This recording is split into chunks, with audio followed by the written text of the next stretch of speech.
Idol, ano ba ang best time mag-workout? Ang best time yung pasok sa schedule mo, yung papasok sa routine mo. Ako sa routine ko, gusto ko siya pampagising, inom lang ako ng pre-workout ko, yung may kasama ng creatine and caffeine, yung kill ng mutant. Yan, available sa Supplement Kingdom. Ito lang naman yung ginagamit ko.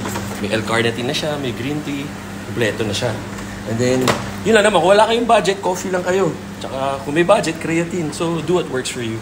And then, workout na ako, magigising na ako, pati yung mata ko.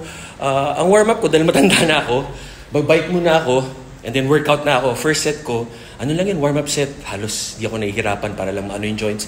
Yung second tsaka third, yung second talagang ano na, may effort na. And then yung third, ano na, kumbaga tinatawag na close to failure. Tapos ang last ko, backwards walking, 20 minutes. Ang benefits ng backwards walking is, kaysa mag-load tayo ng weight squat sa likod natin na ano yung spine, ito, yung tension niya, lalo na kung naka-incline kayo, backwards walking,